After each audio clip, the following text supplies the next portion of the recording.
Ikaw talaga, Kap. Pangungurakot yan. Anong pangungurakot? Kukunin lang natin ang dapat na sa atin. Kapag tinanggap ng anak mo ang proyekto, sisiguraduhin kong may porsyento ka.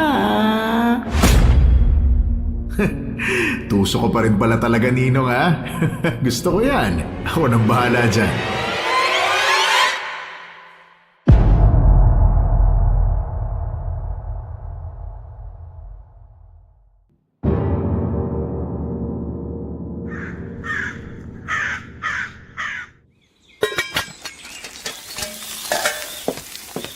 Oh, bilisan nyo na ang pagkilos. Darating na ang anak ko pati ang apo ko. Dapat nakalatag na ang mga pagkain.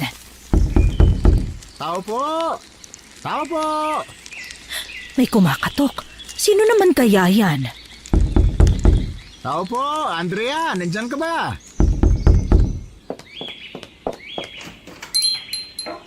Kapitan! Halika, pasok ka. Papasok sa mansyon mo. Mansyon ka dyan. Sikap talaga mapagbiro. Aba, mansyon naman talaga ang bahay mo eh. Ikaw kaya ang pangalawa sa pinakamayaman at pinakamabait dito sa lugar natin. Ako ang pangalawa? Eh sino naman ang una? Siyempre ako. Huwag ka na kumontra, ha? Sige na nga, Kap. Sa'yo na nga ang titulo na yan. Uy, parang may handaan dito ah. Ang dami namang pagkain nakalatag sa mesa. Ano bang meron? Konting salo-salo lang, Kap. Dito kami kakain sa veranda. Darating kasi ang anak kong kontraktor. Galing sa Maynila kasama ang apo ko. Si Jason, yung gwapo kong inaanak. Aba, mabuti naman at dadalawin ka ulit. Hiniling ko talaga na ngayong wala namang pasok ang anak niya, di dumalaw naman sila sa akin. Anak niya lang ang kasama niya. Hindi yung asawa niya masama ang ugali. Hindi yun uuwi rito. Ayaw nun na nakikita niya ang mukha ko. Aba, dapat bigyan mo ng ultimatum yung manugang mo. Hindi maganda na biyenan ng sunod-sunuran, ha? Hinahayaan ko na lang, Kapitan, dahil mahal siya ng anak ko. Kung saan masaya ang anak ko, dun din ako. Ay, napakabait mo talaga, Andrea. Ikaw rin naman eh. Hindi ba palaban din ang manugang mo? Pero pinababayaan mo lang kasi dun din sasaya ang anak mo. Ewan ko ba, puro kasi tayo pagmamahal sa mga anak. Pero alam mo, hindi ko akalain na tayo pa ang magiging magkaibigan kahit tayo magkaaway nung elementarya. Ganun nga yata talaga, ano? Oo nga pala, ano sadya mo rito? Kanina pa tayo nag-uusap, hindi man lang pala kita pinaupo. Naku, pasensya ka na ha. Excited lang kasi ako na makita ang anak at apo ko. Ay, walang kaso yun, Andrea. Ako nga itong nangiistorbo sa'yo eh. Pero ano ang sa atin, Kap? Alam mo kasi, malapit ng eleksyon, di ba? Oo, naku. Huling termino mo na nga pala, ano? Mawawalan kami na magiting na kapitan. Hindi naman, Anding. Sa totoo lang, yung anak ko ang tatakbong kapitan ngayong eleksyon. Para bumango ang pangalan namin, kailangan kong kumilos. Kaya nga, hihingi sana ako ng pabor sa anak mo eh. Sa anak ko? Ay naku, tamang-tama darating siya ngayon. Hintayin mo na siya rito. Pwede ko bang malaman kung ano ang ihihingi mo ng pabor? Nakikita mo naman ang ilog sa likod ng bahay niyo, di ba? Ay oo. Ano bang meron doon? Noong may ginawang infrastruktura sa unahang baryo, lumawak ang daanan ng ilog kaya nahirapan ang mga tao na tumawid sa kabila. Kailangan pa nilang umikot sa kabilang daan para makarating sa kabilang baryo dahil bigla na lang rumaragasa ang tubig. Kaya nga naiisip kong magpagawa ng tulay at dike. Aba, magandang project nga yan, Kap. Tapos ipapangalan ko sa anak ko para malaman ng lahat na sa kanya ang proyektong yon. Oh, di ba? Ay hanggang ngayon, tuso ka, Kapitan. Dahil magkaibigan tayo, hindi tayo mawawalan, hindi ba? Ikaw talaga, Kap. Pangungurakot yan. Anong pangungurakot? Kukunin lang natin ang dapat na sa atin. Kapag tinanggap ng anak mo ang proyekto, sisiguraduhin kong may porsyento ka. Nagnanakaw ka sa kaba ng bayan, Kap. Kaunting porsyento lang ang kukunin natin. Ito naman. Ay, nandyan na yata sila. Bumubusina na ang kotse. Ay, ayun na nga. Aba, ang ganda ng kotse ni Jason ah. Mukhang mamahalin. Naikwento nga sa akin ng anak ko, meron na raw silang higit sa 10 kotse. Koleksyon niya raw yun at pang-akit sa mga kliyente niya. Ba, ang ganda talaga ng kotse niya, Anding. Kulay pula siya at mukhang Ferrari yata yan ah. Paborito niyang kulay ang pula. Napaka-successful na ng anak ko, Kap. Hindi ko akalaing magkakaroon ako ng anak na tutupad sa mga pangarap ko noon. Ang drama mo naman, Andrea. Siyempre, ginapang ninyo ni kumpare kung ano mang buhay ang meron siya. Pinalaki mo siya ng maayos at may takot sa Diyos. Jason! May! Ay, nandito si Lola sa veranda! Lola! May apo ko! Ay, ang ganda-ganda mo naman. Ang ganda ng outfit mo ah. Binili ko pa po ang damit na to sa Paris. Nung nalaman ko po na dito kami magbabakasyon ni Dad, sabi ko po kay Mommy I want to shop in Paris, kaya pumunta po kami. Anak, mukhang may nakakalimutan kang gawin. Anong gagawin? Sorry po. Mano po. Napakabait at napakagalang naman itong apo ko. Ay, kawaan ka ng Diyos, apo. Mano po, ma? Kawaan ka ng Diyos. Oh, Ninong? Nandito pala kayo hindi ka nagsasalita. Mano po, Ninong? Ay, kawahan ka ng Diyos. Hinihintay ko lang kayo matapos kasi syempre, moment ninyo yung mag-ina. May, magmano ka rin kay Lolo Kimpoy mo. Siya ang kapitan dito sa lugar natin. Mano po. Ay, ang bait at ang ganda naman itong apo ko. Salamat po. Ay, halina na muna kayo at kumain na tayo. Ay, Kapitan, sumabay ka na sa amin. Kung alam ko lang po na nandito kayo, dapat nagdala ako ng regalo. Sus, pwede pa naman eh. Yung Ferrari mo na lang ang ibigay mo sa akin, ha? Hindi po pwede, Ninong. Oh, bakit naman hindi? Sabi ng mama mo, marami ka na raw sasakyan. Mga nasa 10 na raw.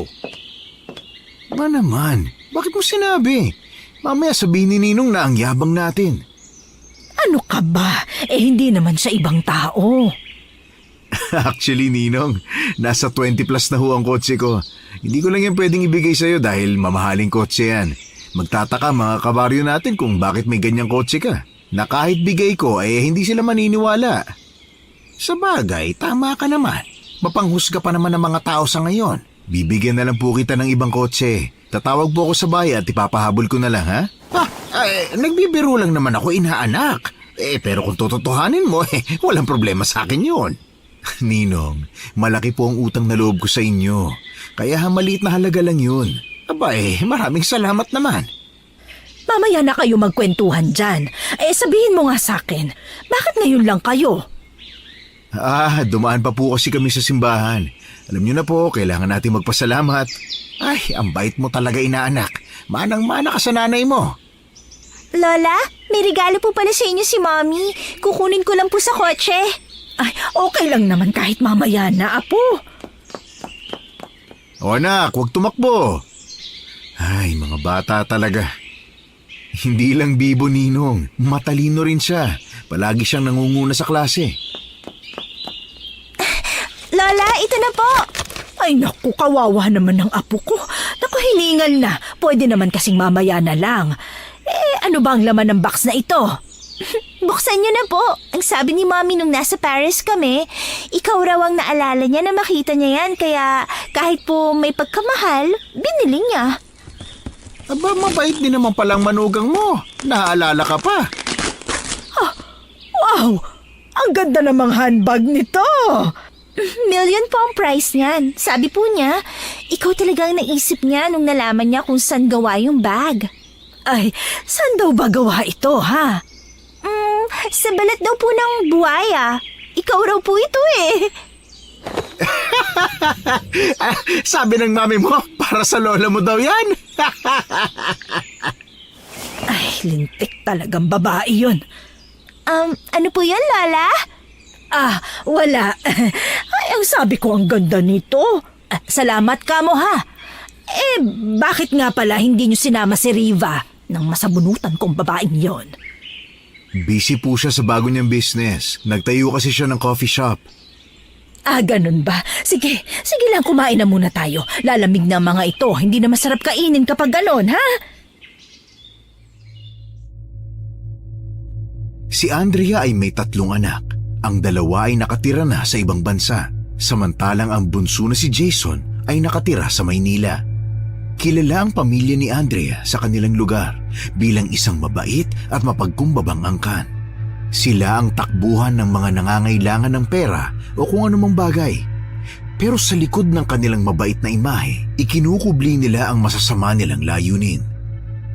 Matapos nilang kumain, pumunta ang anak ni Jason sa pool para maligo.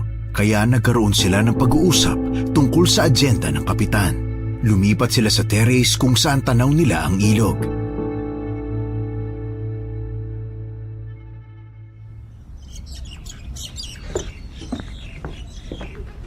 Ano po bang plano nyo, Ninong? Ganito kasi yan. Bala kong maglagay ng tulay na magdudugtong sa lugar natin at sa kabilang baryo para hindi na nila kailangang umikot sa kabilang daan. Masyado kasing malayo doon. Tapos gagawa rin sana ng dike para hindi na bahain dito sa area. Anak, sabi ng ninong mo, ikaw ang kuning kontraktor.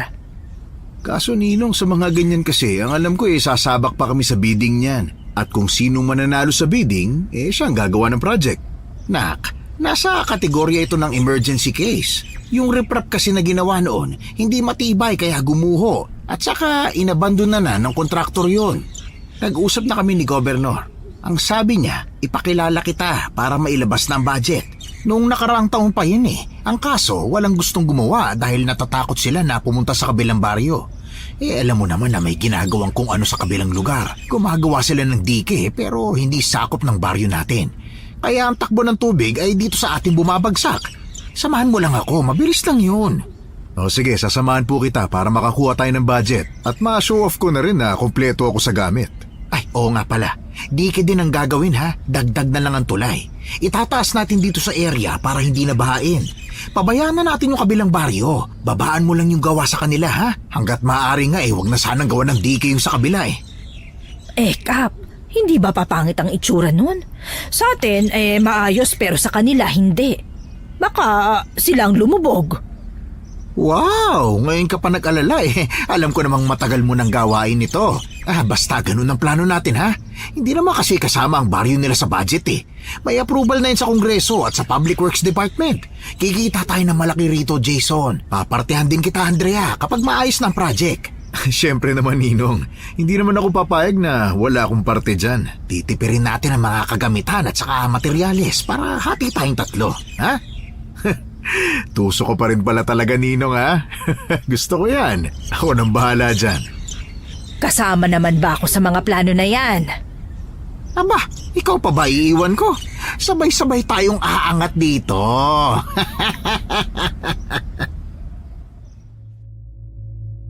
Ilang araw ang lumipas ng pabalik-balik nilang magninong sa opisina ng Governor at sa Public Works Department.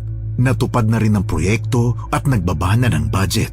Sinimulan na nilang gawin ang proyekto. Inuna na nila ang dike sa kanilang baryo. Sumisilip-silip minsan si Jason sa site kasama ang kanyang ina at anak dahil ayaw magpaiwan sa bahay ng bata.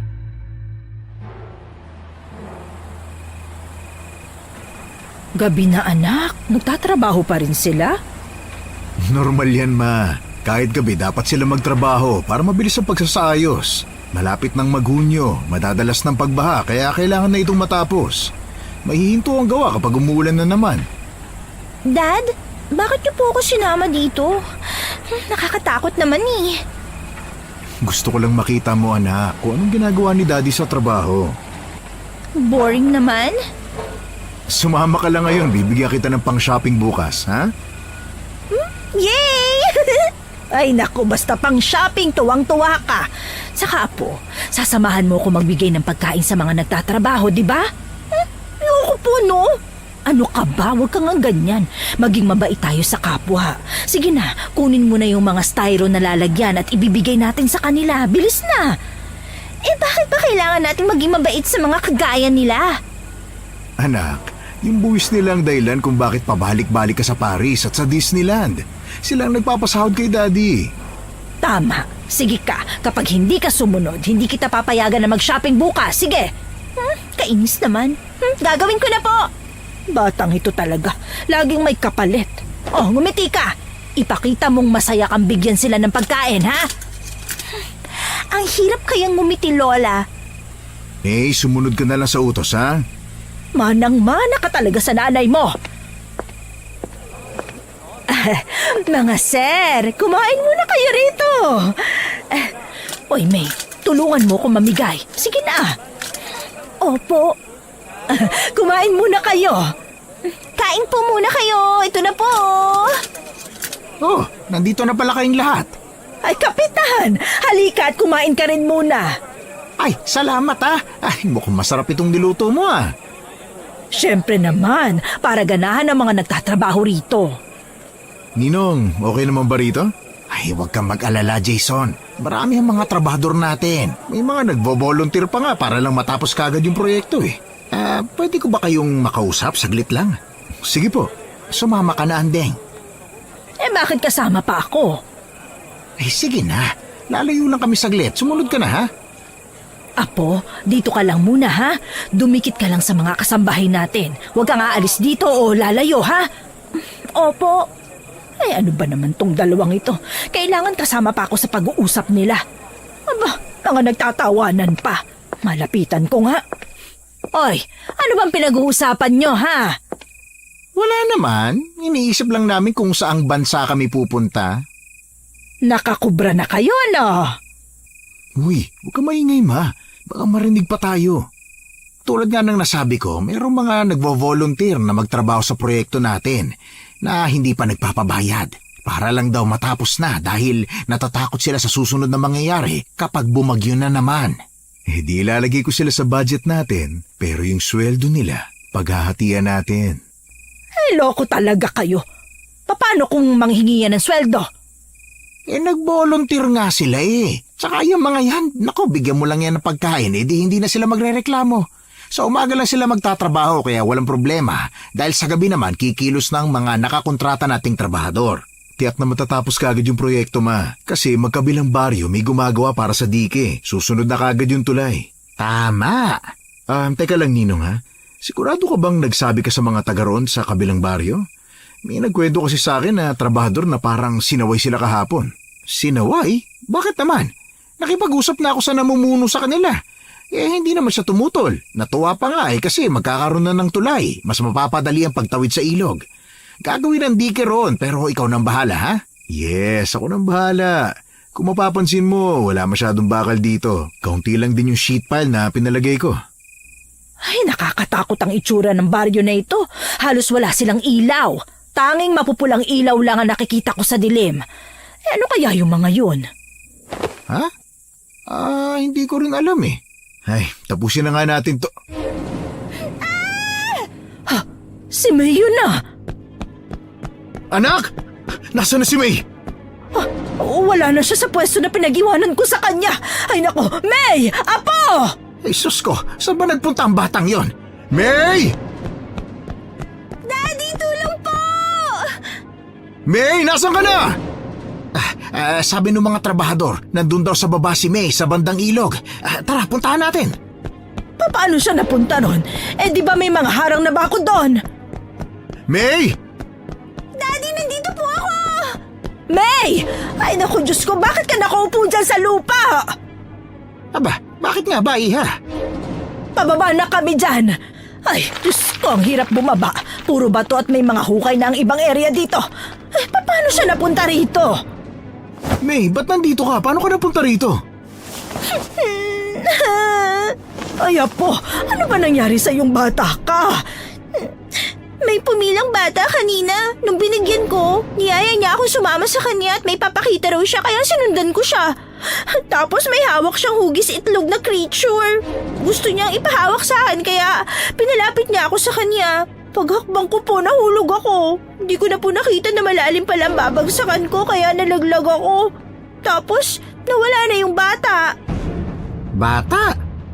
Hoy, kayo dyan! May nakita ba kayong bata sa site? Bakit ka naman sumunod? Hindi ba ang sabi ko sumunod ka lang sa mga kasambahay natin na namimigay ng pagkain? Hindi ko naman po inakala na lolokohin niya ako eh. Sabi niya kasi anak din siya ng isa sa construction worker. Hindi na yun mahalaga. Iuwi na kita. Halika na. Tara na anak, tumayo ka na dyan.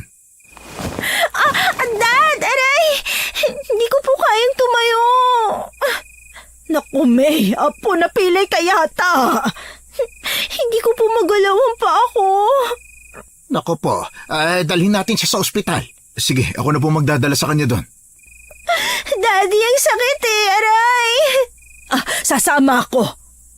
O sige, dito na lang muna ako sa site ha? Ano yun? Bakit? Ano yan? Ma, ako nang bahala kay May. Dito ko na lang muna. Sabay na lang kayong umuwi ni Ninong. Sige.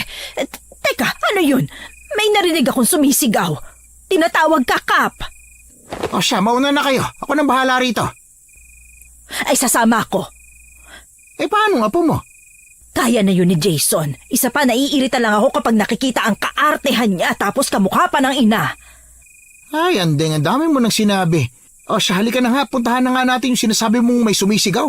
Saang banda ba yon? Ayun, doon, Kap. Tinatawag ka ng 3 trabahador. Ay, halika na, lapitan na natin. Oh, ano problema? Ay! Ano yan? Bakit ang dami mga braso at binte? Teka, mga parte ito ng mga katawan ng tao Ha? Bakit may ganyan dito? Kailangan na natin niyang isumbong sa mga pulis. Pero bakit puro braso at binti lang? Wala ba kayo nakitang mga ulo? Pinagpira-piraso ang katawan ng biktima. Wala raw silang nakita eh. Puro ganito lang. Ay nako, nasusuka ako. Hindi ko kayang tingnan. Ihalo nyo sa mixer ha, o kaya kapag naglagay kayo ng semento, tabunan ninyo. Ay nako, ang baho na, umalingasaw. Kap, nababaliw ka na ba? Bakit mo yan gagawin? Patay ang pinag-uusapan dito. Andeng, nag-iisip ka ba? Kung sasabihin natin yan sa mga pulis, matitigil ang proyekto. Gusto mong mangyari yun? Pero hindi naman pwedeng magbulag-bulagan tayo. Pwede, Andeng. Kung sasabihin natin yan, hindi tayo titigilan ng media. Gusto mo bang maging sentro ng atensyon? Kung nandito pa ang anak mo, ganun din ang gagawin niya. Ay nako, makinig ka sa akin ha. Hoy, kayo lahat. Walang magsasabi nito kahit sino ha. Basta ako nang bahala sa inyo, bibigyan ko kayo ng bonus. Walang nagawa si Andrea kundi pagmasdan kung paano paglaruan ng mga trabahador at ihagis-hagis ang mga nahukay na braso at binti tapos ay isinama nila sa pagsisimento. Nang makauwi si Andrea, tumawag siya sa anak niyang si Jason at nalaman niya sa anak na hindi naman gaanong napuruhan ang apo niya at uuwi na rin sila kaagad. Nabigla lang daw ang bata at kaunti lang ang tinamong sugat. Noong sumunod na gabi, nagising na lang silang lahat sa tili ni May. Kaya dali-dali silang lumabas ng kanya-kanyang kwarto at tumakbo sa kinaroroonan ng bata. May, apo, ayos ka lang ba? Ano nangyayari sa'yo? Tulong po! Tulungan niyo po ako! May, buksan mo nga tong pinto. Ma, narinig ko sumigaw si May. Anong nangyari? Hindi ko rin alam eh. Basta narinig ko lang siyang sumisigaw. May, buksan mo ang pinto! Lumayo ka sa akin! May, papunta na kami dyan! Sisirain ko na tong pinto na to!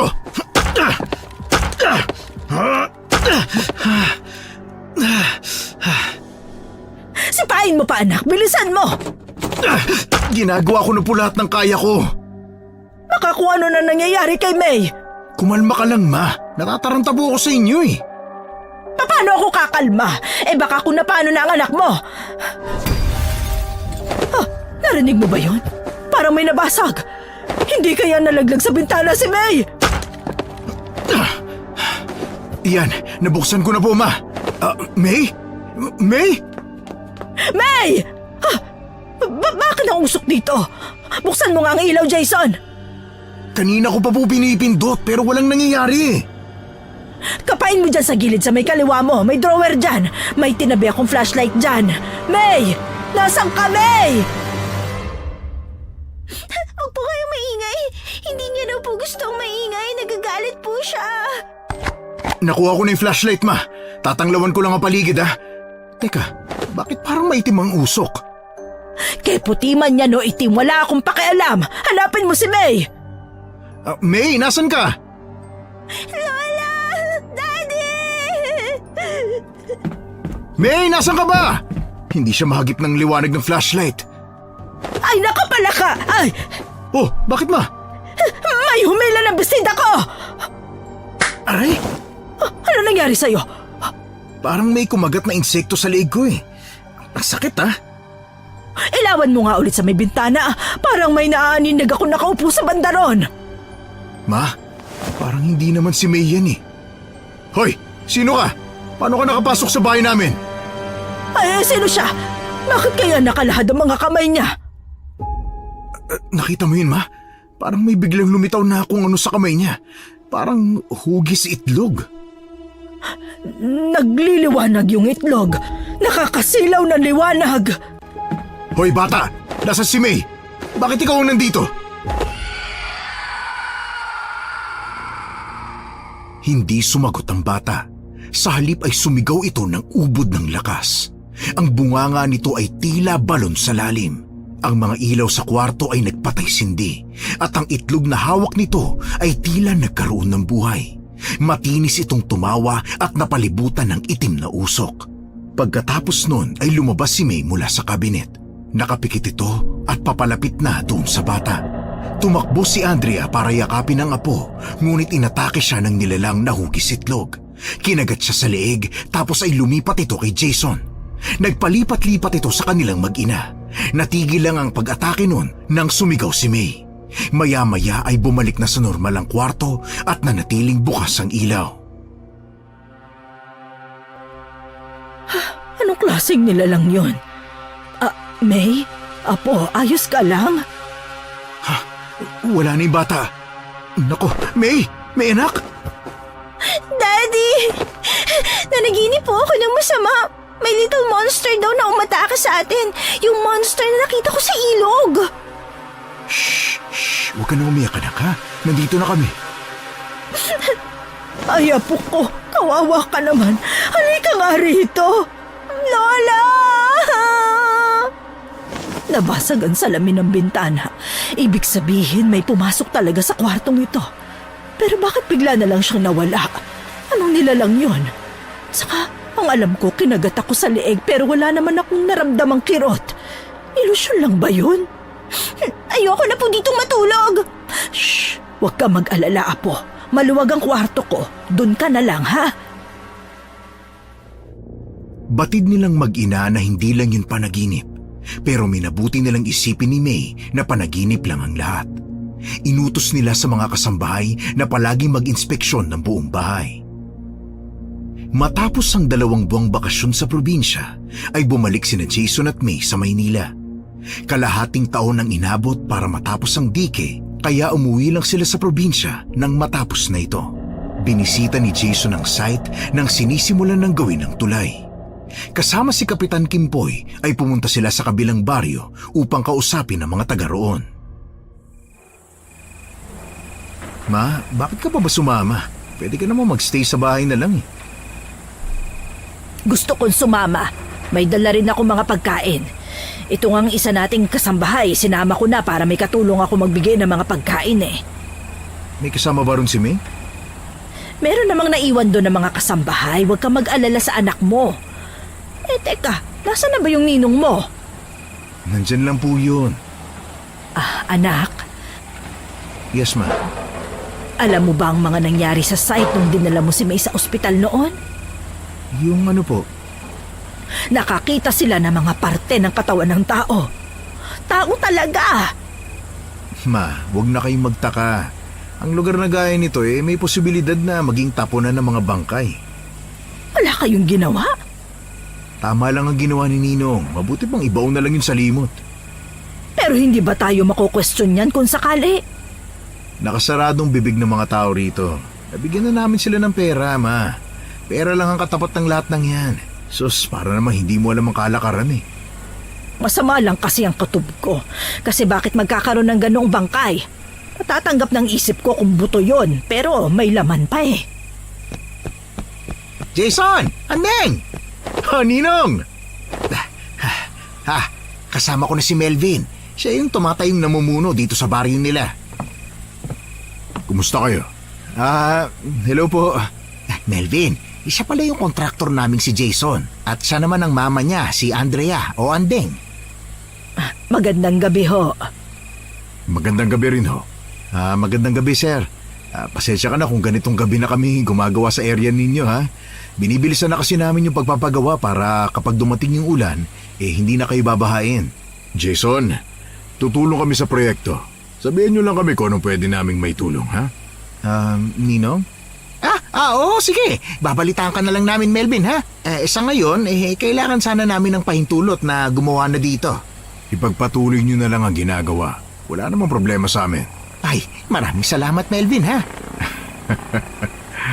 Welcome na welcome kayo rito, Kap. Bakit ganun?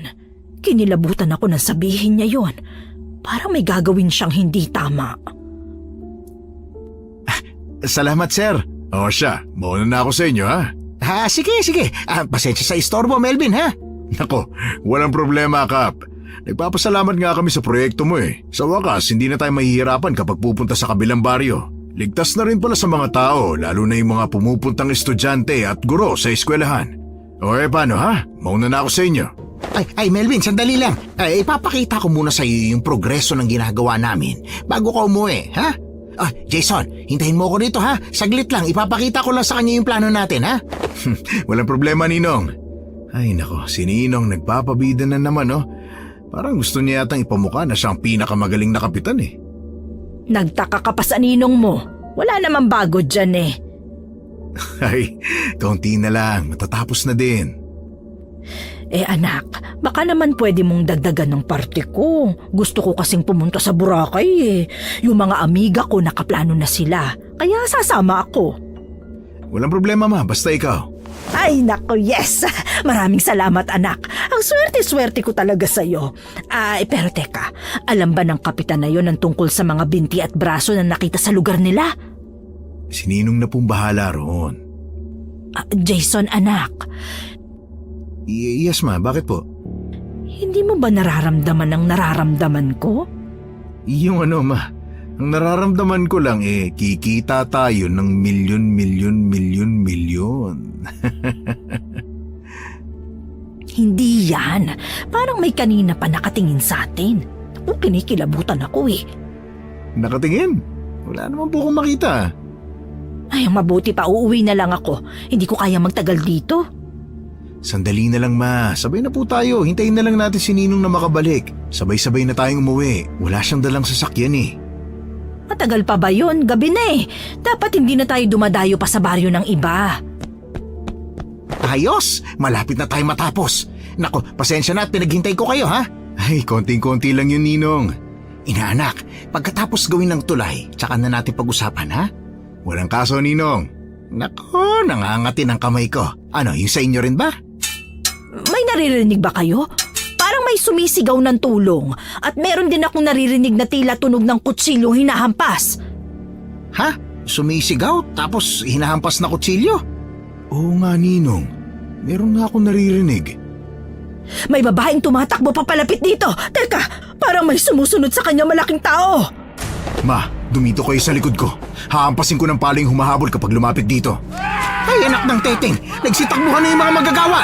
Hoy, kayo! Saan kayo pupunta? Bumalik kayo rito! Hoy! Ano nangyayari? Ay, namamatay sindi ang ilaw. Ay, babae! Bilisan mo! Tumakbo ka rito! Halika, dali! Bilisan mo!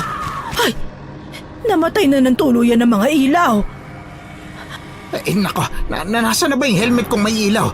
Sandali, bubuksan ko lang, ha? Oo, yan. Saan na kayo? Ay, Iha, hawak na kita. Kumalma ka lang. Tutulungan ka namin.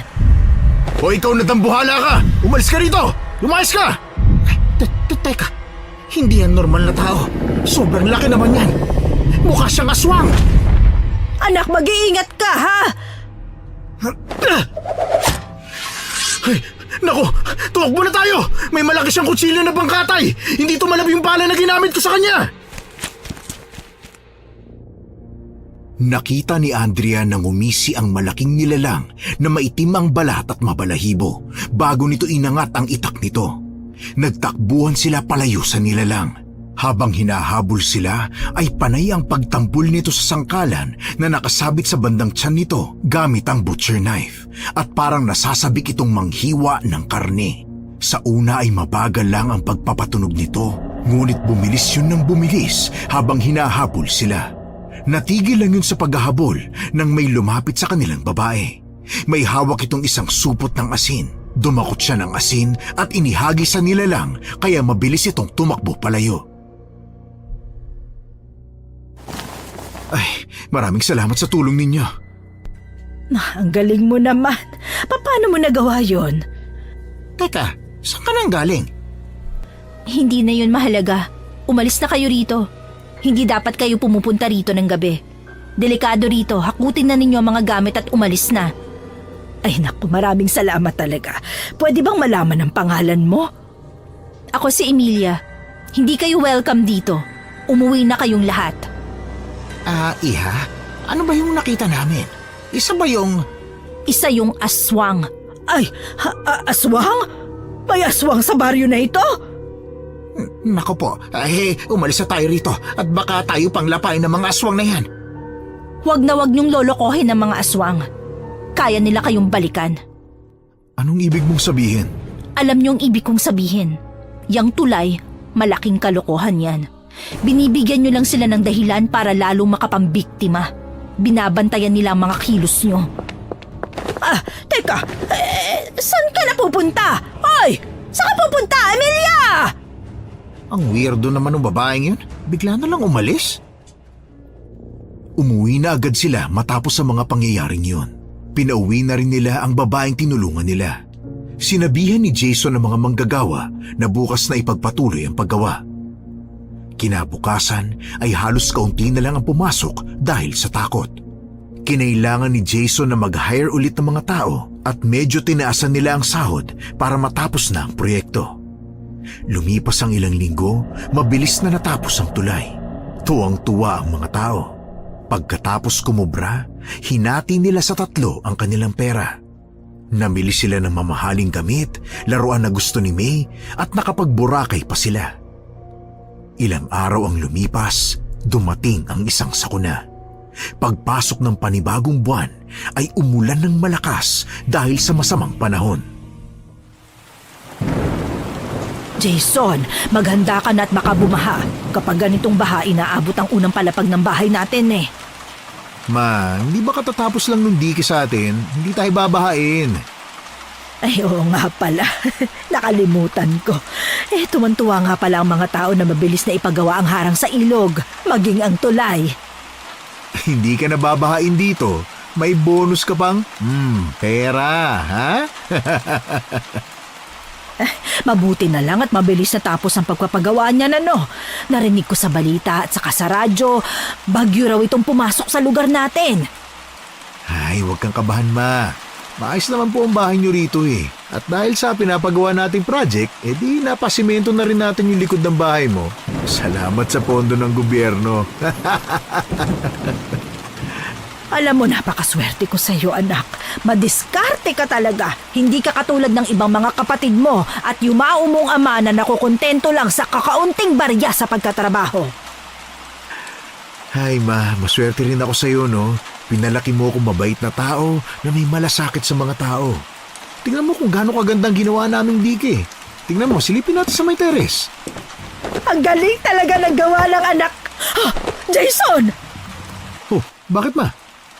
Yung dike sa kabilang baryo, gumuho! Ha? Ay, naku po. Ma, tatawagan ko lang si Ninong, ha? Lola, maulan po. Bakit nandyan kayo sa terrace. Ay, Diyos ko po! Lola, ano pong tinitingnan nyo?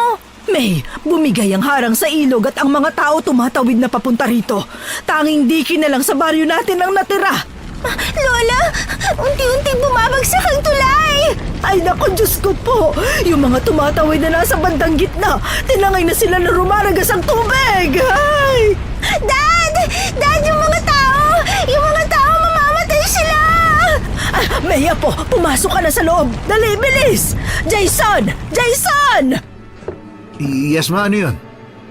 Natawagan mo ba si Kapitan? Tinawagan ko na po, ma, pero hindi siya sumasagot eh. Anak, nasira agad ang ginawang tulay. Tingnan mo, marami ang tinangay ng agos. Hanggang ngayon nasa bingit pa rin sila ng kamatayan. Naku, kasalanan natin to, anak. Hindi natin kasalanan yan, ma. Kasalanan yan ng mga manggagawa. Malamang hindi nila inayos yung pagtatrabaho nila kaya nagkaganyan. Sila ang dapat sisihin. Tingnan mo naman yung harang dito sa atin. Maganda naman. Sa palagay ko, kailangan mo nang umalis dito. Paano po ako aalis kung may bagyo? Malamang yan, binahaan na rin yung mga dadaanan namin. Paniguradong ikaw ang sisisihin ng taong bayan, anak. Tatawagan ko nga po ulit si Ninong. Lola, totoo po ba narinig ko? Si Dad po may kasalanan ng pagkasira ng tulay? Ay, Apo, bumalik ka na sa kwarto mo. Huwag ka muna rito sa terrace, ha? Lola, natatakot kasi ako eh. Kung hindi si Daddy, baka ang nilalang sa panaginip ko ang may gawa noon. Ay naku, Diyos ko, kawawa naman ang apo ko. Halika nga rito, yayakapin kita. Huwag kang matakot, ha? Nandito si Lola at ang daddy mo. Palagi po ako may napapanaginipan na creature. Hugis itlog po siya na naglalakad. Ang sabi niya dahil ginambala raw ang kanyang tahanan, kukuha raw siya ng maraming buhay. Baka ito na po yung Lola. Ay naku, Apo, panaginip lang yun. Huwag kang maniwala ron. Halika, samahan mo akong magdasal. Nagdasal silang maglola para sa kanilang kaligtasan. Hindi kaagad nakarating ang kapitan sa kanilang lugar dahil rumesponde raw ito sa mga nabaha na nakatawid sa kanilang lugar. Kaya matapos ang ilang araw na ito nakapunta sa kanila, humuhupa na rin ang ulan nung araw na yon. Pumunta si kapitan sa kanilang bahay na balisa at parang pagod na pagod. Kapitan, ano nangyari? Marami ba kayong na-rescue? May ilan kaming mga na-rescue. Dinala na namin sa evacuation area. Alam nyo, hindi magandang pakikitungo nila sa akin. Bakit? Sinisisi nila tayo kung bakit namatay ang mga kabaryo nila. Ano sinabi mo sa kanila? Ang sabi ko, hindi ko naman kasalanan yon. Nagbigay ang gobyerno ng budget, ginamit lang natin. Tama, sa mga construction worker natin isisi yung mga nangyari. Hindi kasi maayos yung pagkakagawa nila eh. Tapos meron akong source na nagsabing binenta raw yung semento at iba pang materyales sa ibang tao. Tapos ang pinalit nila, syempre, yung mga mumurahin. Kaya silang dapat sisihin. Hindi maganda yung pagkakagawa ng tulay at harang sa ilog kasi nga binenta nila yung materyales. Tama yan, silang may kasalanan noon. Pero, Jason, medyo kinakabahan ako eh. Tumawag daw sa opisina ni Governor para ireklamo ang tulay na nasira. Anong sabi ni Gob? Hindi ko pa nga alam kung ano susunod na mangyayari eh. Pero isa lang ang naiisip kong paraan para makalusot dito. Dapat umalis na tayo sa lugar na to. Bakit tayo aalis? Wala naman tayong ginawang masama. Tama, malinis ang konsensya natin. Ang gawin na lang natin sa ngayon ay magbigay ng relief goods sa kanila at konting pera para matakpan natin ang nangyari. Dapat present tayong lahat. Sinabihan ko na ang mga kasambahay namin na magluluto kami ng pagkain para sa mga nasalanta. Mag-grocery rin ako kapag tumila na ang ulan. Kinabukasan, pumunta sila sa evacuation area at namigay ng tulong. Pero para silang sinasaksak ng mga matang sobrang talim kung makatingin. Gusto sana nilang makausap si Melvin, ngunit hindi ito nagpaunlak kaya umuwi na lang sila. Kinagabihan, dumating ang kapitan sa kanilang bahay para pag-usapan ang nangyari. Habang nag-uusap sila at pinapanindigan na hindi sila ang may gawa ng pagkasira ng dike at tulay, nakarinig sila ng sunod-sunod na pagpukpok sa gate. May mga humuhuni ring malalaking ibon na lumilipad sa ibabaw ng kanilang bahay. Kaya pumunta sila sa terrace sa may harapan ng bahay para mas makita ng maayos ang nangyayari. Nakita nila ang grupo ng mga tao sa harap ng gate kasama si Melvin. Lumabas kayong mga kurakot! Alam naming nandyan kayo! Teka, hindi ba si Kapitan Melvin yun? Oo. Bakit sila nandito? Itinuro mo ba sa kanila, Kapitan, kung saan ang bahay namin? Hindi. Huwag kayong bababa o lalabas ha. Diyan lang kayo dumungo sa teres. Inaalerto ko na yung mga security guard. Magsilabas kayo riyan! O gusto nyo dumanak ang dugo sa baryo nyo? Melvin! Kapitan! Huminahon ka muna! Pag-usapan muna natin to! Ano bang problema? Problema? Alam na alam mo ang totoong problema, Kapitan. Hindi ko nga alam kaya ako nga tinatanong eh. Pakiusap, hindi po namin gusto ng gulo. Pag-usapan na lang natin to bukas, wag ngayon. Makakabulahaw tayo sa ibang tao eh. Wala kaming pakialam! Dahil sa kapalpakan ninyo, namatayan kami ng mga mahal sa buhay! Teka lang Melvin ha? Pag-usapan natin to. Walang may gustong mangyari yun. Sadyang malakas lang yung bagyo. Kung dekalidad lang ang ginawa ninyong harang at tulay, hindi sana sila mamamatay. Kapati pa naman kaming hindi yun kaagad masisira. Pero anong nangyari? Namatay sila. Namatay sila ng dahil sa inyo. At paano nyo ipapaliwanag na ang dike dito sa baryo ninyo ay hindi man lang nagkalamat? Samantalong sa lugar namin, giba-giba kagad. Hindi namin kasalanan yun. Yung mga manggagawang dapat yung sisihin. Hindi na nga maganda yung pagkakagawa nila. Pinagpalit pa yung mga materyales. Hindi kami naniniwala. Hindi nyo na kami mauto. Totoo ang sinabi niya, may testigo kami. Ninong, anong nangyayari? Galit na galit sila sa atin eh. Testigo? Kilala namin ang testigo ninyo. Sinabi niya na binayaran siya ng kontraktor na yan para idiin ang mga manggagawa. Wala kayong awa. Pati mga tao nagtatrabaho lang ng marangal. Gusto niyo bang idiin sa kasalanan kayo ang gumawa? Kapitan, pag-usapan natin to ng mahinahon. Ninong, tingnan mo yun. Yung isang kasama nila. Yun yung sumalakay sa atin nung nakarang gabi. Aswang yan, di ba? Oo nga no. Bakit may kasama siyang aswang? Huli na ang lahat, Kapitan Kimpoy. Kaya niyo bang ibalik ang mga buhay na nasawi dahil sa kapabayaan ninyo? Nalaman ko kay Gob na malaki ang budget na nilaan dito kasama ng sa amin. Pero bakit nasira kagad yung sa amin? Ibig sabihin, kinamkam ninyo ang pera na dapat ay sa taong bayan. Hoy! Hindi kami kurakot ha? Mag-iingat ka sa pananalita mo. Kung hindi... Kung hindi ano? Ano? Sinira ninyo ang tiwala namin. Ngayon, lasapin ninyo ang aming paghihiganti.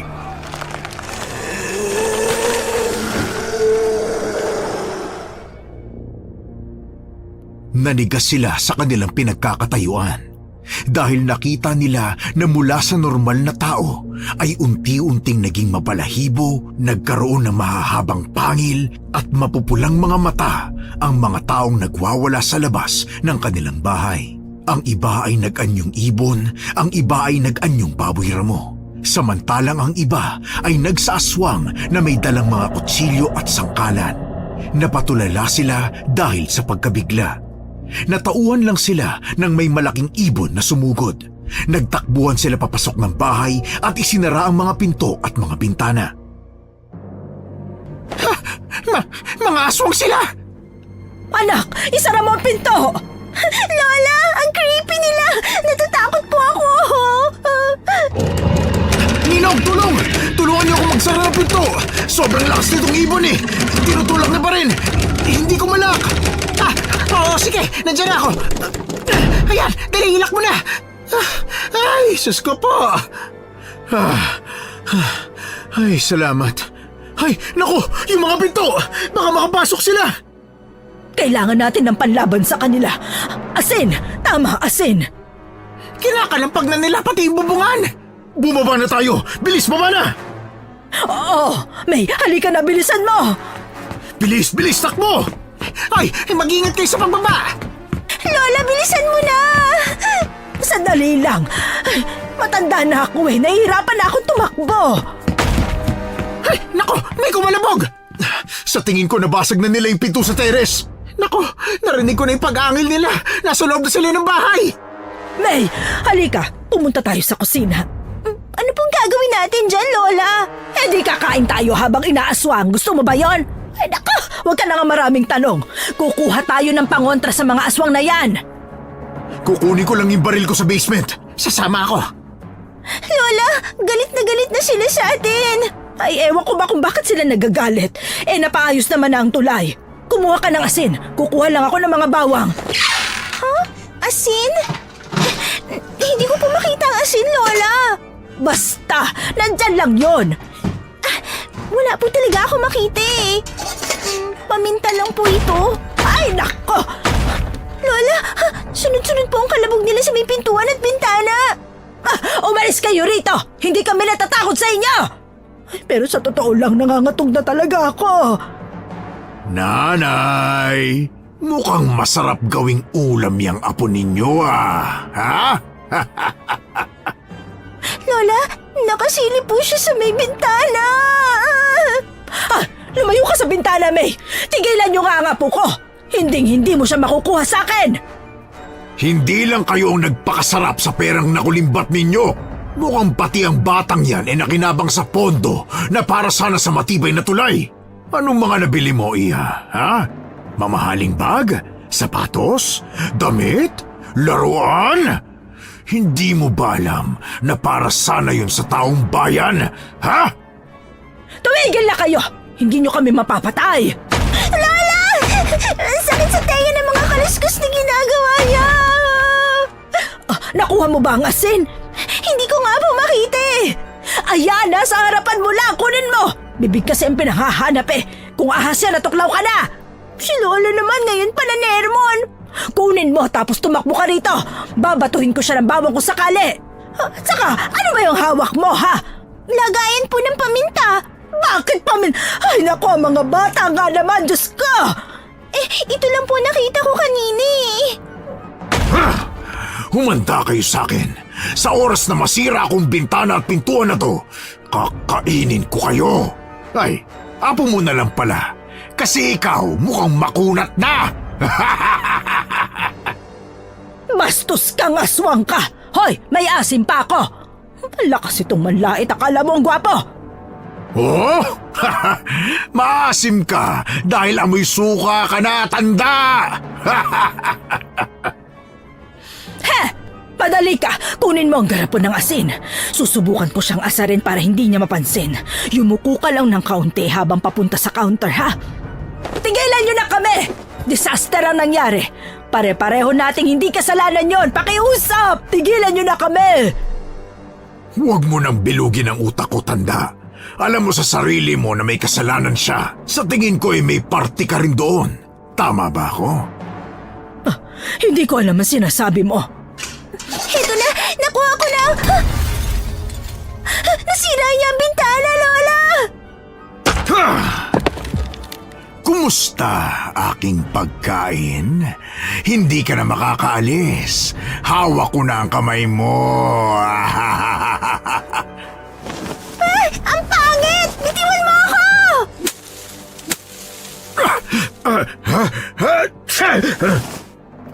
Buisit ka, bata ka. Gagawin mo pa akong adobo? Ay, nasabuyan niya ng paminta ang aswang imbis na asin. Hindi ko alam kung may magandang epekto yun pero sana makatulong. Teka, ano bang pwede kong ipanlaban dito? Ito kayang fire extinguisher. Ay naku, tama. Pero teka, paano ba itong gamitin? Bubuksan lang siguro ito. Naku, bahala na nga. Bitiwan mo ang apo ko!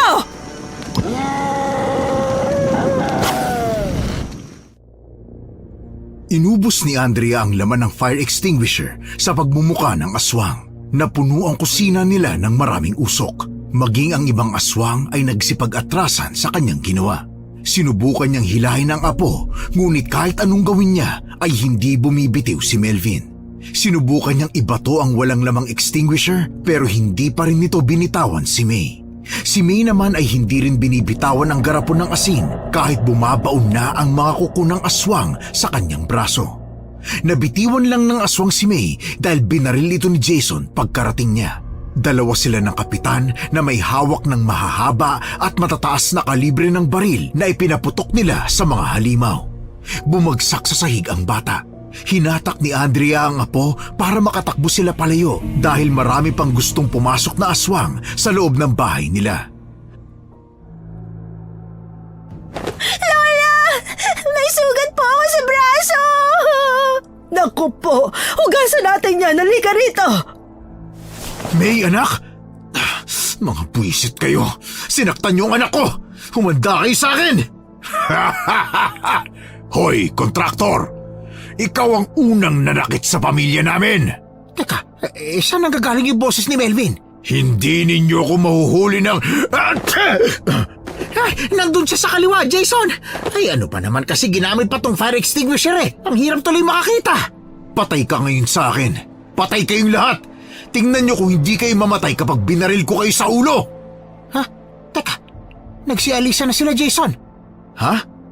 Saan sila nagpunta? Apo, ayos na ito sa ngayon. Nilagyan ko ng kapirasong tela ang sugat mo. Pero masakit pa rin eh.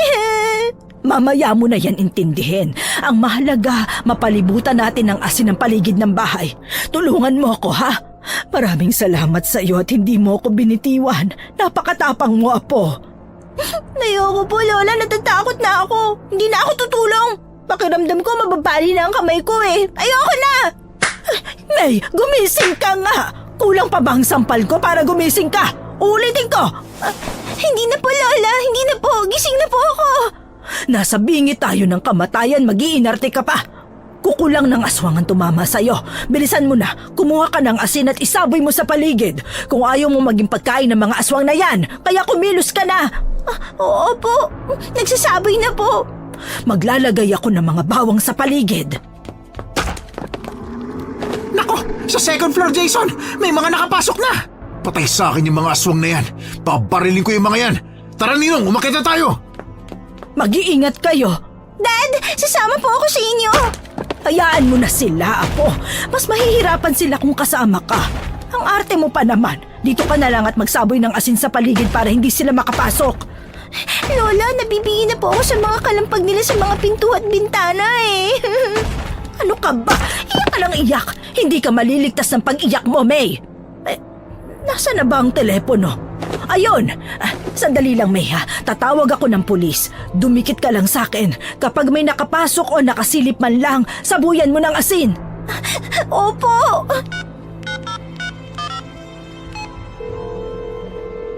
Sagutin niyo na po, sagutin niyo na. Hello? Pulis, tulungan niyo po kami. Hello? Ay, naku, anak naman ng animal, oh. Lola, bakit ano po nangyari? Naputol ang linya. Baka pinutol nila ang cable sa taas. Po? Ano pong gagawin natin yan? Naku, hindi ko rin alam.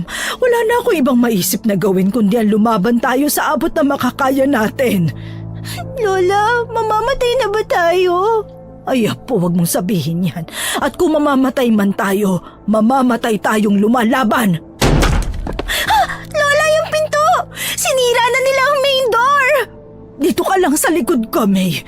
Ilagay mo tong bawang sa bulsa mo. Ay, ang sakit sa tenga ng mga kalansing ng kutsilyo nila. Paano silang nakapasok ay may asin ng mga sahig? Kulang ba ang nilagay natin? Ha? Yuko, May! Lola! Muntik na tayong tamaan ng kutsilyo nila! Kumusta? Buisit, nababahing pa rin ako. Papatayin ko kayong lahat. Lola! May, kumapit ka lang sa akin, hindi kita pababayaan. Naririnig ko ang daddy mo. Pababa na sila. Hindi mo magagawa yan dahil nandito na ako. Hindi ako papayag na mapatay mo ang pamilya ko. Dad! Tinadtad niya ng bala si Melvin. Tinatamaan siya pero parang hindi naman niya iniinda. Hindi lang naman sila ang papatayin ko, kontraktor. Ikaw din. Siyempre, kasama na rin si Kapitan. Hoy! Hindi mo ako mapapatay! Siya man buhay ko, no? Magiging siyam pa ba ang buhay mo kung tatadtarin kita? May, sabuyan mo ng asin! May! Ay, naku, ako na nga! Akin na yung asin! Layuan mo ang anak ko! Umalis kayo rito! Ikaw na matanda ka! Kanina ka ba? Umalis ka na rito! Pangit kayo! Pangit! Huli ka, bubuit! May! Apo! Bitiwan mo ang apo ko! Huwag mo siyang sakalin para awa mo na! Lola! Bitiwan mo anak ko! Ha? Wala na akong bala! Lola! Salbahe ka talaga! Pangit ka na nga, masama ka pa! Pare-parehas lang tayong masama ang ugali, kaya huwag kayong magmalinis! Jason, wala na rin akong bala. At wala na kayong kawala! Napapalibutan na namin kayo! Mamamatay na nga talaga kami. Lahat sila nakapalibot na sa amin. Ma, yung asin! Yung asin! Ha? Sabuyan mo siya ng asin! Ha? Oo! Bitiwan mo ang apo ko! Wala na kayong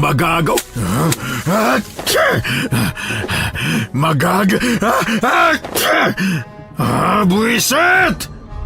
Bitiwan mo ang apo ko! Lumayo kayo sa amin. Kung hindi sasabuyin namin kayo ng asin at papaluin ng mga walis tingting. Ano? Sige, lapit! Atras mga kasama! Bitiwan mo anak ko! Hindi! Bakit ko siya bibitawan? Pagkain namin to ng mga kasama ko. Hindi kami kumakain ng relief goods na binigay ninyo! Apo! Paghiusap, huwag mo siya sasaktan. Gagawin ko lahat ang gusto mo. Kung gusto niyo siyang makuha, hihintayin ko kayo bukas ng gabi sa baryo namin. Kapag hindi kayo sumipot, papatayin ko siya. Kapag hindi ka sumipot, kapitan, isusunod ka namin. Tara na mga kasama! May! May!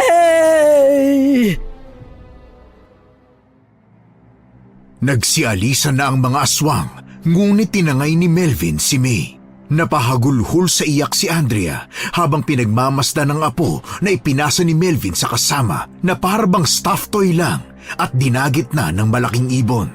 Wala silang nagawa kundi pagmasdan ng apo na inilalayo. Sinubukan ni Jason na habulin ang mga ito, ngunit pinigil siya ni Kapitan Kimpoy. Sinubukan niyang ipaintindi kay Jason na wala na silang magagawa kundi pabayaan na lang at tanggapin ang mga pangyayari. Dahil doon, nagkaroon sila ng matinding pagtatalo. Kailangan kong mailigtas ang anak ko. Mag-isip ka nga, Jason. Kung pupunta ka doon, hindi ka rin mabubuhay. Alam na alam ko yung ganong galawan. Sila yung mga nasa evacuation center. Nakikilala ko na sila ngayon. Kaya pala masama ang tingin nila sa akin nang pumunta ako para mamigay ng pagkain. Mga aswang pala sila. Ninong, hindi naman pwedeng pabayaan ko na lang ang anak ko. Hindi pwedeng mawala ang nag-iisang anak namin ni Riva. Papatayin niya ako pag nalaman niyang hinaya ako mawala sa amin si May. Kung pupunta ka ron na tapang lang ang meron ka, hindi ka na makakabalik ng ligtas. Teka, hindi ba matagal na kayo rito? Hindi niyo ba alam na lugar ng mga aswang pala yung baryong yun? Wala kaming alam kasi wala naman kaming pakialam sa buhay nila doon. Pumupunta lang naman ang mga tao doon dahil sa gubat. Doon sila kumukuha ng mga tanim, prutas at kung ano man. Kaya wala rin akong ideya. Anak, paano natin maliligtas si May? Siguradong takot na siya ngayon. Kawawa naman ang apo ko. Hindi ko rin alam, Ma. Wala rin talaga akong ideya. Mabuti pa, hayaan na lang natin siya. Ano? Ano? Naririnig mo ba sarili mo, Ninong? Ayaw mo iligtas ang anak ko? Anak ko yun! Hindi ko yun pwedeng pabayaan! Di mag-anak ka na lang ng bago. Total makulit at pasoy naman yung anak mong yun eh. Maiintindihan naman niya panigurado kung bakit hindi mo siya mailigtas.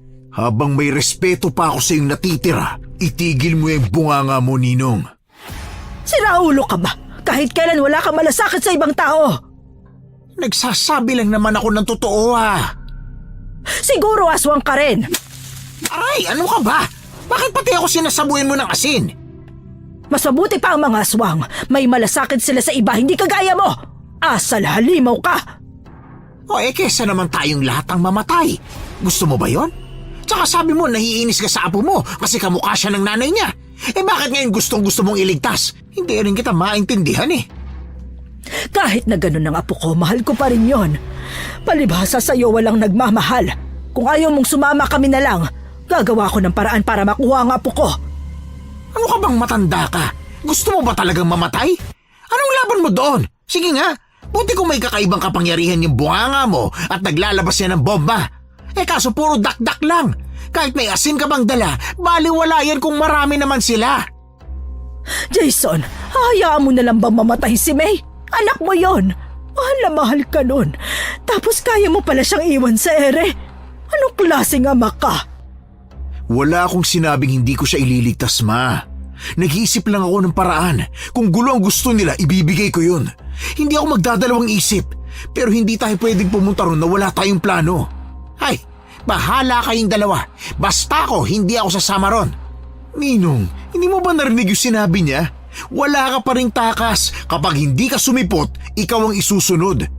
Ay, ikaw kasi. Tinipid mo ba yung mga materyales ng tulay at dike? Anong ako? Kasama ka ron, Ninong. Sino bang nagbigay ng project na to, ha? Ikaw naman, di ba? Gusto lang namin magbakasyon ni May tapos biglang dumating ka. At ikaw naman, Ma, kung hindi mo ako pinakilala bilang kontraktor, hindi na sana humingi ng tulong sa akin si Ninong. Ako pa ngayon ang may kasalanan? Aba, mukhang hindi maganda yan Pinagbibintangan mo ko. Kung hindi ka rin kurakot, hindi ka papayag. Lalo ka na, Kimpoy. Sarili mo lang ang iniisip mo. Hindi ko alam kung bakit binoto ka pa ng mga tao. Sana pala sinabi ko na lang sa kanila ang totoo tungkol sa'yo. Teka, wag na tayong mag-away. Baka meron pang ibang paraan. Ay, hindi ko na alam ang gagawin ko. Sa palagay ko, kailangan na natin itong sabihin sa pulis. Walang maniniwala sa'yo, Jason. Baka ikaw lang ang ipakulong. At saka, kapag may na-involve na pulis, siyak masisilip din yung palpak na proyekto. Alam mo ba kung anong ginawa ko para lang hindi makalkal ng pulis ang kasong to? Nalagasan ako ng pera kung alam mo lang, hoy! Para lang matahimik na sila. Ano nang gagawin natin? Ganito, hihingi tayo ng tulong, pero hindi sa mga pulis, kundi sa albularyo. Ha? Saan naman tayo makakakuha ng albularyo? Basta, hihingi tayo ng tulong. Teka, ano naman yun? Parang may tumatawang ewan na, ano ba yun? Naririnig ko rin. Parang napakatinis na tawa yun. Ay, hindi pa ba tayo makakatulog? Buisit naman, oh. Ay, Diyos ko! Anong klaseng nilalang yan? Teka, parang nakita ko na yan dati Sino naman yan? Biglang nagkaroon ng maraming lamok dito. Sumusunod sa kanya yung mga lamok. Tingnan niyo yung bata. Nakalahad ang mga kamay niya at may hawak siyang itim na itlog. Meron siyang mapupulang mga mata. Nakita na natin to dati, Jason. Naaalala ko na. Siya yung pumasok sa kwarto ni May noon. Hoy, sino ka? Anong pakay mo, ha? Teka, kilala mong batang yan? Bata, sino ka? Anong kailangan mo? Panay ang bugaw nila sa paligid dahil pinasok sila ng mga lamok at pinagkakagat. Mahinang tumatawa ang munting itlog saka humiyaw. Nagtakip sila ng tainga sa sobrang lakas. Ilang segundo pa nawala ang nilalang maging ang mga lamok sa paligid. Hindi na nakauwi pa si Kapitan sa sobrang takot niya. Nagsama sila sa iisang kwarto habang nag-iisip ng plano. Kinabukasan, nagtanong-tanong sila sa kung saan makakahanap ng albularyo. May nakapagturo sa kanila kung saan matatagpuan ang isang dalagang albularyo.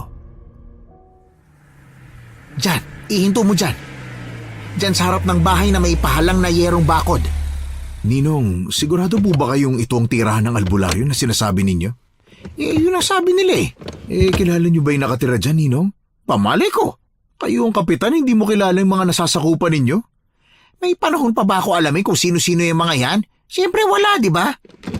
Paano? Pangungurakot lang ang alam ng ninong mo. Hoy, mag-ingat-ingat ka sa pananalita mong matanda ka, ha? Aba, akala mo hindi siya matanda Ayos ka lang ba dyan sa backseat, Ma? Sabi ko naman sa'yo dapat nagpaiwan ka na lang Kung sa bahay ako, baka biglang bumalik yung mga aswang. Mabuti na nga lang hindi nila sinaktan ng mga kasambahay natin. Nandun pa rin sila pero natakot din kaya tumulong na silang magsaboy ng asin at maglagay ng mga pangontra. Dahil tayo talaga ang target ng mga yon at hindi ibang tao. Hindi ba? At aswang naman sila at kumakain ng kahit ano. Pero bakit kailangan pa nilang mamili ng kakainin sa hindi? Ay, ang daming tanong ng nanay mo. Bahala na kayo dyan. Lalabas na ako.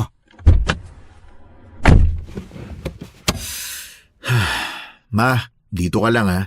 Masama ang pakiramdam mo, di ba? Sabi mo inaatake ka ng migraine. Magpahinga ka na lang dito, okay?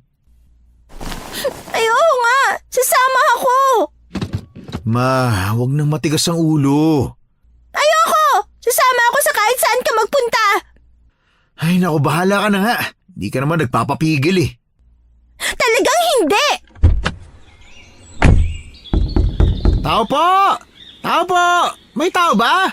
Ninong, katukin na kaya natin tong gate? Kanina pang ako kumakatok eh. May tao kaya? Parang wala eh. Tao po! Dito po ba nakatira yung albularyo? Tao po! Parang awa nyo na, tulungan nyo kami! Ayan, mukhang may tao na. Pagbubuksan na tayo. Ayan, bumukas na. Teka. Iha, parang namumukhaan kita. Hindi ba ikaw yung nagligtas sa amin noon? Ako nga. Kamag-anak mo ba yung albularyo? Hihingi sana kami sa kanya ng tulong eh. Ako ang albularyo. Bakit? Anong kailangan nyo? Ha? Ikaw yung albularyo? Ako nga. Bata ka pa.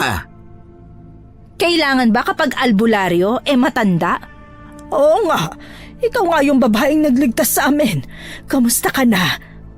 Ayos naman. Magandang araw sa'yo. Nandito kami para manghingi ng tulong. Ako si Jason. Ito naman ang nanay ko, si Andrea. At ang ninong ko, si Kapitan Kimpoy. Bakit kailangan yung tulong ko? Ha? Binalikan kayo ng mga niloko nyo, no? Parang niloko. Wala kaming niloloko ha? Sus, sinabihan ko na kayo dati, hindi ba? Na huwag niyong lolokohin ng mga aswang. Yan tuloy ang napala nyo. Basira ulo ka pala eh. Pinapangaralan mo ba ang matatanda? Hoy babae, matuto kang gumalang ha? Ang paggalang, kusang binibigay, hindi hinihingi. Saka, binalaan ko na kayo, hindi kayo nakinig. Pakiusap, tulungan mo kami. Kinuha ng mga aswang yung anak ko. Gusto ko siyang mabawi pero kailangan namin ng mga pangontra at armas para matalo sila. Pumasok kayo. Sa loob natin pag-usapan. Nakakatakot naman dito. Parang laging may nakatingin. Ikaw, matanda. Ako ba? O yan, tinawag kanyang matanda. Mahirap talagang dayain ang edad ano, Andrea? Magtigil ka nga, Kimpoy. Kala mo rin hindi ka matanda eh. Bakit? Ano yon? Alam mo ba na sinusundan ng kudo-kudo ang apo mo? Ha? Kudo-kudo? Ano yon?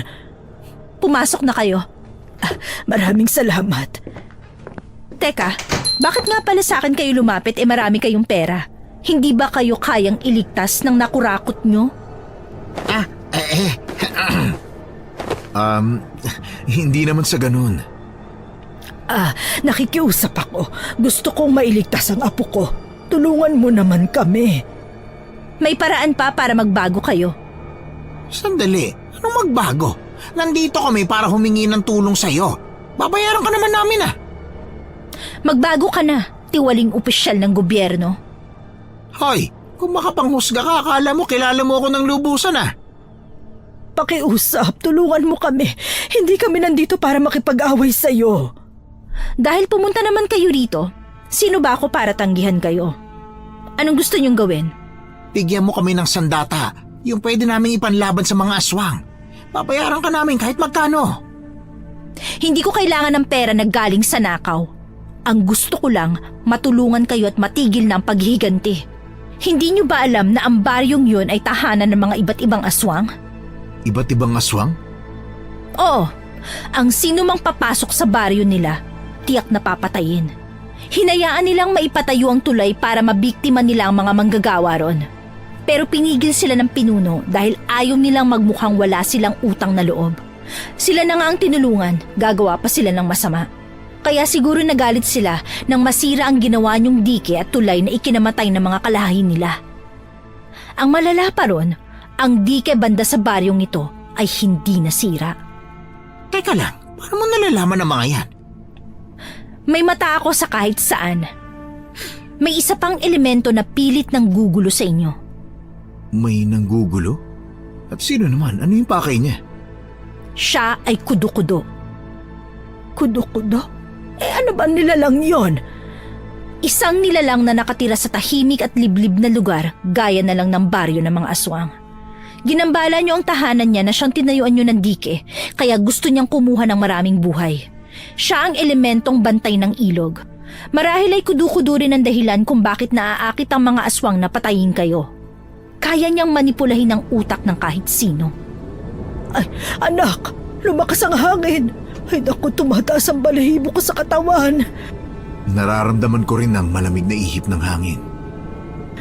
Kailangan niyo mag-alay ng isang importanteng gamit na meron kayo. Yun lang ang makakapigil sa kanyang kumitil ng buhay at kunin ang buhay mo. Mag-aalay kami. May bagay ka bang dala na mahalaga sa'yo? Akin na.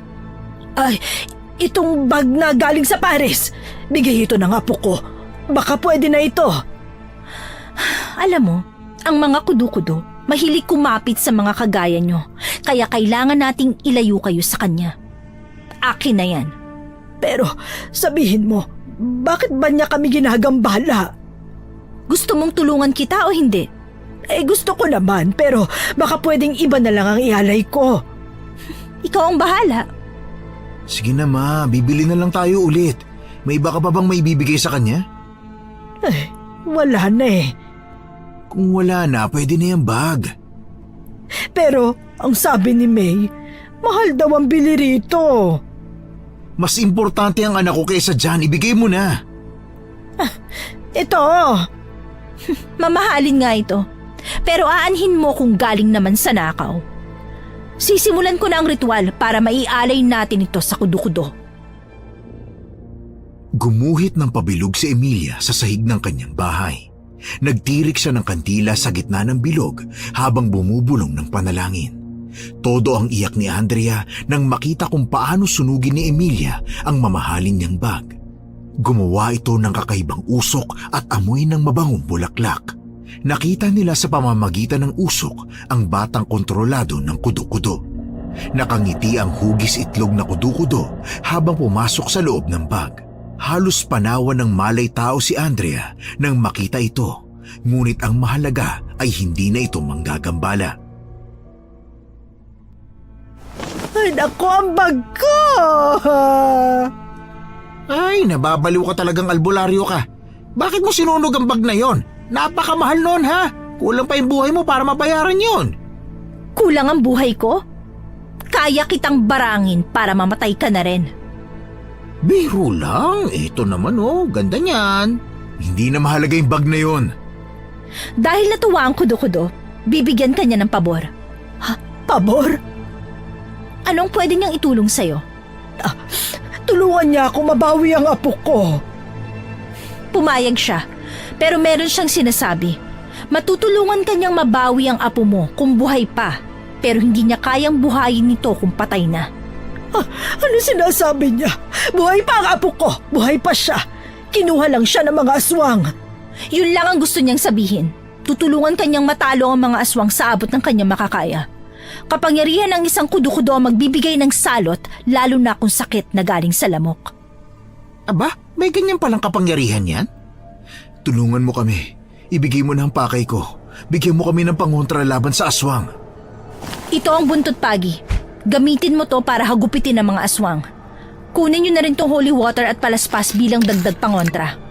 Huwag niyo ring kalimutan ang asin. Maraming salamat. Sana pagkatapos nito, matuto na kayo sa mga kasalanan niyo. Ay, sandali. Siya lang yung binigyan mo na sandata eh. Paano naman ako? Bahala ka na sa buhay mo. Oo, hoy. Hindi naman yata tama yan. Makontento ka na lang sa ibang pangontra. Hoy, albularyo! Halika na, Ninong. Ma, tara na. Maraming salamat ha. Anong nga ulit ang pangalan mo? Ako si Emilia. Maraming salamat, Emilia. Bandang hapon ay nagtungo na sila sa kabilang baryo. Nagpasya si Jason na wag isama si Andrea dahil delikado, pero nagpumilit pa rin siya. Tinipon ni Kimpoy ang mga tao sa kanilang baryo upang sabihin ang masamang balita. Nang hikayat siya ng mga tao na tutulong sa kanila para lusubin ang kabilang baryo. Marami-rami din ang sumama. Ang plano ay silang tatlo muna ang haharap At kapag nagbigay na ng hudyat si Kimpoy, ay saka lang aatake ang iba pang mga kasama. May dala siyang backpack na may mga pangontra sa loob at isang sling bag na puno ng asin at mga bawang. Sa wakas, nakita na nila ang kuta ng mga aswang. Tagpi-tagpi ang mga kubo at may mga kawayan na nakatusok sa gilid. Mabuti naman at dumating kayo. Tingnan mo kung nasaan ang anak mo. Nasa itaas siya. Literal. May! Hindi! May apo ko! Hindi! Naku, hindi totoo to! Relax ka lang. Hindi pa siya patay. Lola! Daddy! May anak! Maghintay ka lang. Ililigtas kita. May apo ko! Tulong po! Tulungan niyo ako! Oh, narinig niyo ba? Nangihingi siya ng tulong. Tulong po. Pwe! Pag-usapan natin to. Huwag mo sasaktan ng bata, wala naman siyang kasalanan eh. Alam mo, sa tuwing nakikita ko siya, naaalala ko ang anak ko. Isang anak ko sa mga tinangay ng baha. Nagsisisi ako na nauna akong tumawid sa kanya. Inuna ko kasing iligtas sa bunso niyang kapatid. Samantalang siya, kinakarga siya ng asawa ko. Alam mo ba yung pakiramdam na gusto mong tumalon para sagipin sila pero hindi mo magawa dahil may hawak kang isa pang buhay na kailangan mo pang isalba? Alam mo ba ang pakiramdam ng ganon, ha? Jason? Wala akong pakialam sa buhay na meron ka, Melvin.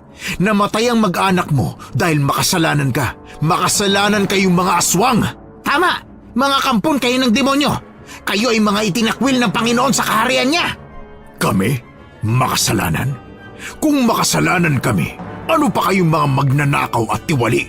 Kasalanan din sa Panginoon ninyo ang magsinungaling at magnakaw, pero ginagawa ninyo. Ha, tigilan nyo nga ako. Tapos kayo pa itong mga masisibag magsimba. Pweh, mga ipokrito. Ngayon pa lang, sinusunog na mga kaluluwa nyo sa impyerno. Kung makapagsalita ka, parang ang linis-linis mo. Kung hindi ko pa alam, yung mga bangkay na nahukay namin habang gumagawa ng dike ay mga biktima ninyo. Mga masasamang tao lang nakagaya ninyo ang binibiktima namin. Kaya ngayon, kayo naman. Pakiusap, huwag na nating idamay ang bata sa ganitong usapin. Pakawalan mo na siya. Sige na, maawa ka naman. Bakit ako maaawa? Hindi ba masamang nilalang nga kayo? Pero wala siyang kasalanan. Ang kasalanan ng ama niya ay hindi niya kasalanan. Mali ka. Ang batang yan, alam niyang nagnanakaw ang tatay niya. Pero imbis na mahiya, isinasampal pa niya sa mukha ng mga mahihirap ang magandang buhay niya. Kaya dapat lang na mamatay din siya. Walang iya ka. Kung hindi ka talaga mapakiusapan, sige, magsukatan na lang tayo ng lakas. Mga aswang kayo! Tingnan natin kung hindi kayo masaktan sa asin! Sige! Buisit kang matanda ka! Tama na! Kapag hindi ka tumigil, kakainin ko ang apo mo! Wag! Hindi na! Titigil na ako! Itapon niyo yung mga pangontra ninyo! Ano kami, uto-uto? Hindi namin gagawin yun, no? Ah, ganun na. Yung apo ninyong nakatali, sa hudyat ko, pupugutin ang ulo niya. Babagsak ang katawan sa lupa at matitira ang ulo sa itaas. Ano? Wag mong gawin yan! Inihagis ko na ang pangontra ko. Ayan na! Jason? Kimpoy? Nagmamatigas pa rin kayo? Walang iya ka. Hindi ka marunong lumaban ng patas. Tama ka naman. Sige, patayin ang batang yan! Wag! Lola! Daddy! Anak! Wag! Wag!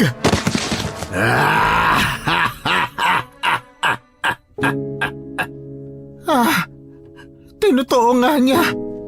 Pumagsak ang katawan ni May. Ay, Diyos ko. Ay, naka!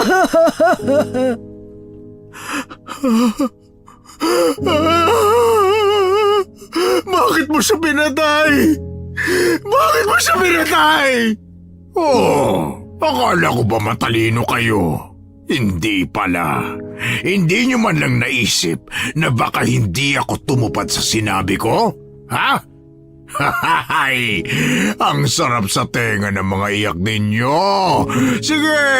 Iyak lang! Iyak! Sinabi ko na sa inyong patibong lang ito eh.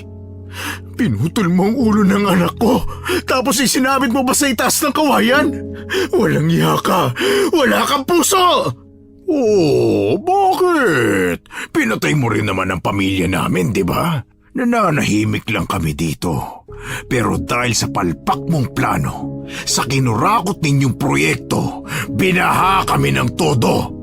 At ang masakit pa, ang tulay na nagsisilbing pag-asa para makaligtas sana kami sa dilubyong naranasan namin, bumigay at binawian ng buhay ang mga pamilya namin. Patas lang naman tayo, Jason. Kung tutuusin, isang buhay lang ang kinuha namin. Kaya ngayon, kayo naman ang susunod kong papatayin! Hindi mangyayari yan! Magbabayad kayo! Mga taong bayan, lusubin na natin ang mga aswang!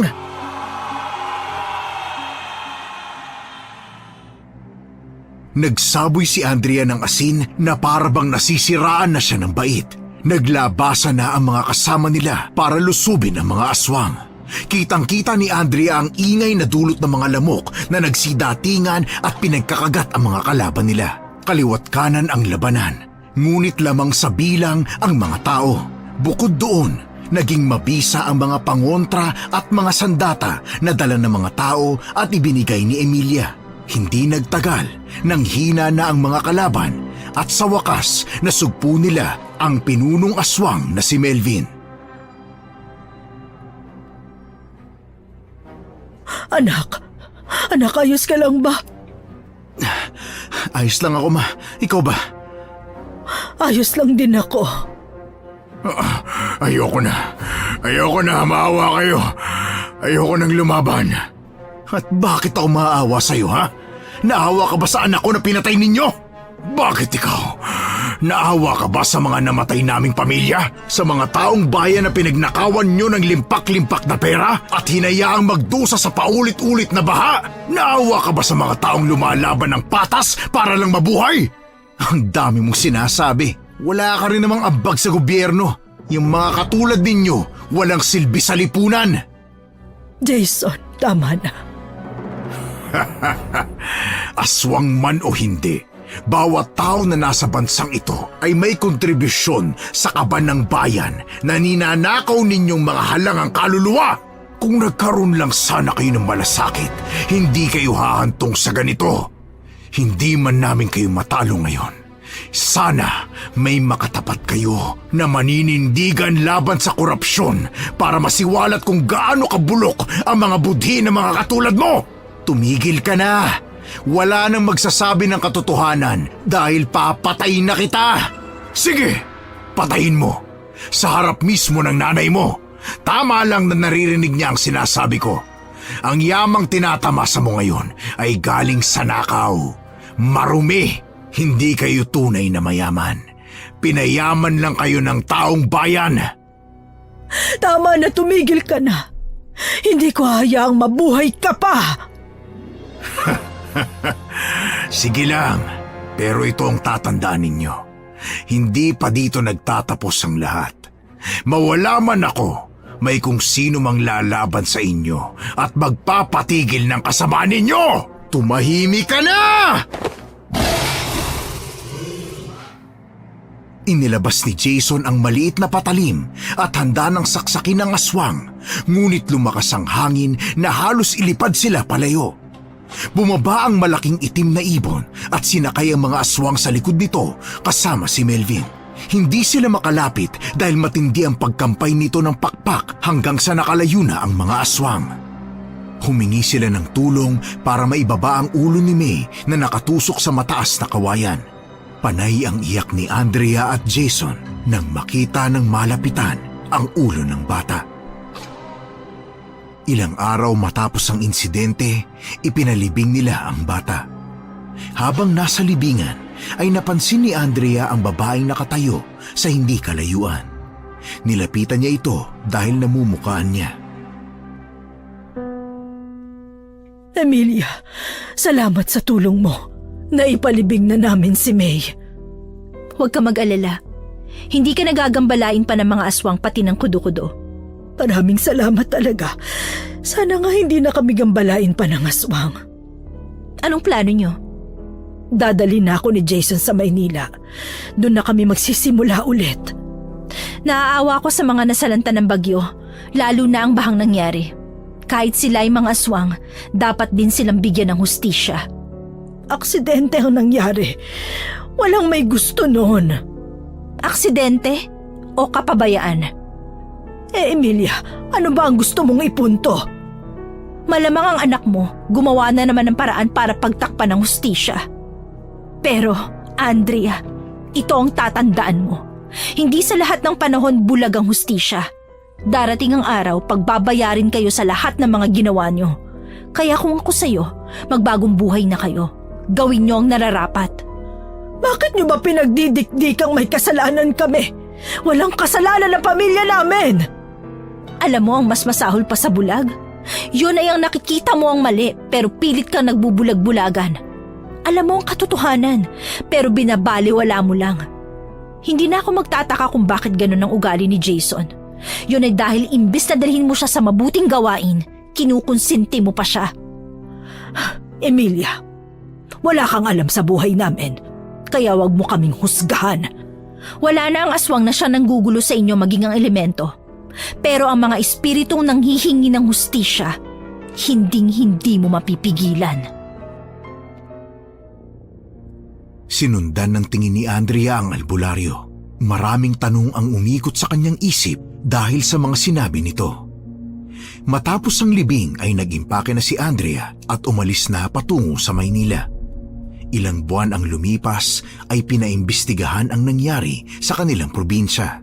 Dahil sa imbestigasyon, ikinulong ang kanyang anak na si Jason kasama si Kapitan Kimpoy dahil sa pangungurakot na kanilang ginawa sa pagpapagawa ng tulay at ng dike. Kinuha ang lahat ng asset ng pamilya nila. Dahil sa mga pangyayari, nawala sa sariling pag-iisip si Andrea at dinala siya sa mental hospital. Gabi-gabi, dinadalaw siya ng mga hindi matahimik na kaluluwa. Ito ang kaluluwa ng mga aswang na namatay dahil sa kinurakot na infrastruktura.